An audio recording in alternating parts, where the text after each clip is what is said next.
'Jaran' 2 hours run టైమ్‌తో జీ5లో Marathi నుండి 70 తెలుగులో stream చేస్తున్నారు. ఇక సినిమా చూసాక నాకైతే ఎలా ఉందో చెప్పే ముందు కొంచెం సబ్స్క్రైబ్ చేసుకొని వాళ్ళు మన కంటెంట్ నచ్చితే సబ్స్క్రైబ్ చేసుకోండి. బ్యాలెన్స్ ఉన్న మూవీస్ అన్నీ కూడా ఒక్కొక్కటి రివ్యూ ఇచ్చుకుంటూ వస్తా. మీరు కొంచెం సబ్స్క్రైబ్ చేస్తే నాకు ఇంకొంచెం మోటివేటింగ్‌గా ఉంటుంది. ఇక పోస్టర్స్ చూసి ఈ మూవీని చూసాక నాకైతే ఈ 'జారన్' నాకు జ్వరం వచ్చేలా చేసింది. అదేంటో ఇంటర్వెల్, క్లైమాక్స్, మ్యాక్స్ అన్ని చోట్ల ప్రతి సీన్‌లో కూడా నాకు సినిమా ఇంకా స్టార్టింగ్‌లో ఉన్నట్టే ఉండేది. ఒక 50 మినిట్స్ వరకు ఓపిక పట్టాను మెల్లగా. సరే ఏమైనా కంటెంట్ ఉంటుందేమో, స్టార్ట్ చేస్తారేమో అని.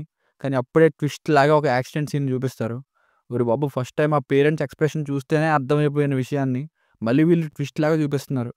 ఇది సరిపోదంటే మళ్ళీ ఇంకో 20 మినిట్స్ మూవీ మిగిలుందన్నప్పుడు అది కూడా నమ్మండి, నమ్మండి ఇది కూడా ట్విస్ట్ అన్నట్టు అలాగే ఉంది తప్ప ఎప్పుడో చాలా సింపుల్‌గా అర్థమైపోయిన ట్విస్ట్ అది. నచ్చలేదు గైస్ మూవీ. మొత్తం అలా 2 గంటలు సాగదీసుకుంటూ వెళ్లారు.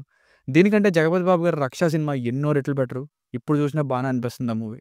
ఇక ఫ్యామిలీతో చూడొచ్చా అంటే యెస్ చూడొచ్చు. అడల్ట్ కంటెంట్ ఏం లేదు. అసలు ఈ 'జారన్' మూవీలో స్టోరీనే ఏం లేదు. చిన్నప్పుడు రాధ అనే పాపపై వాళ్ళ ఇంట్లో అద్దెకుండే ఆమె చేతబడి చేస్తూ ఉంటుంది. అప్పటి నుండి రాధ పెద్దయ్యే వరకు ఎలా మారింది ఏంటి అన్నదే స్టోరీ. ఈ స్టోరీలను వింటే కొంచెం ఇంట్రెస్టింగ్‌గానే ఉంది. కానీ ఆ చేతబడి చేసిన ఆమె ఎలా చనిపోయింది? అతని బ్యాక్‌గ్రౌండ్ ఏంటి? హీరోయిన్ గ్రో అయిన విధానం ఏంటి? ఏమి కూడా చూపించలేదు.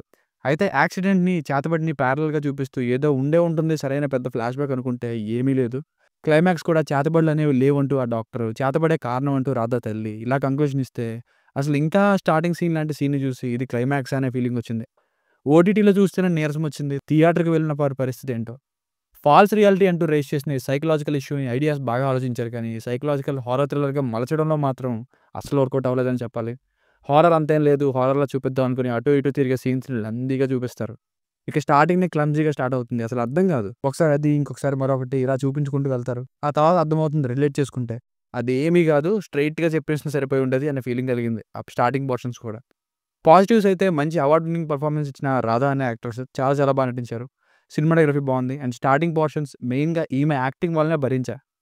సో, ఫైనల్‌గా మూవీకి వర్డిక్ట్ ఏంటంటే ఒక్క పెర్ఫార్మన్సు, మరాఠీ స్టైల్ సెట్‌లు తప్పిస్తే సినిమాలో పెద్ద థ్రిల్ చేసే ఎలిమెంట్స్ లేవు. ట్విస్ట్‌లు అసలు ట్విస్ట్‌లులానే ఉండవు. ప్రాపర్ స్టోరీ ఏం లేదు. కంక్లూజన్ అంతకంటే బాలేదనిపించింది. చేతబడి జరిగిన తర్వాత ఏమైందో, అసలు ఎలా పెళ్లయిందో, ఆమె పరిస్థితులేంటో చూపించలేదు. ఒక్క యాక్షన్ సీన్ మాత్రం వేశారు. కనీసం కంక్లూజన్ అయినా తను బయటికి పూర్తిగా రాగలిగిందా, కోలుకోగలిగిందా అనే క్లారిటీ అయినా ఉందా అంటే అదీ లేదు. ఏదో ఉంది, ఏదో ఉంది అన్నట్టు మొత్తం మూవీ అంతా 2 గంటలు లాక్కుంటూ వెళ్ళింది తప్ప ఏమీ లేదు. మళ్ళీ చెప్తున్నా అప్పుడెప్పుడో వచ్చిన 'రక్ష' మూవీ చాలా better. It's a disappointing film for me. దీనికి రేటింగ్ వచ్చేసి అయితే నా ఒపీనియన్ 2/5. మీకు గనుక నా వర్క్ నచ్చినట్లయితే మరిన్ని రివ్యూస్ కోసం మన ఛానెల్‌ని సబ్స్క్రైబ్ చేసుకోండి. Thank you.